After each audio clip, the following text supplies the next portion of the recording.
నాకెందుకు ఈ ఉరిశిక్ష విధించారు? మనుషుల్ని చంపినందుకు. ఓ, మనుషుల్ని చంపితే ఉరిశిక్ష వేస్తారు కదూ. మరి ఆనాడు యుద్ధంలో నేను ఒక్కడిని సుమారు 400 మందిని దారుణంగా చంపాను. అంటే హత్య చేశాను. మరి దానికి నాకు ఉరిశిక్ష విధించలేదే. పైగా నేనేదో గొప్ప ఘనకార్యం సాధించానని మహావీర చక్ర బిరుదం ఇచ్చి నన్ను సత్కరించారు. ఆ సత్కారం దేనికి యువరానర్?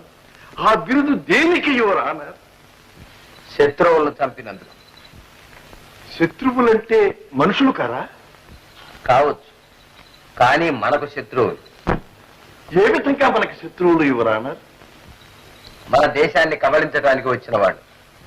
వాళ్ళ దేశాన్ని కాపాడుకోవటానికి వచ్చిన వీరులని కూడా అనుకోవచ్చుగా యువరానర్? అఫ్ కోర్స్ కావచ్చు. కావచ్చు యువరానర్. వాళ్ళెవరో మనకు తెలియదు. మనకు సంబంధం లేని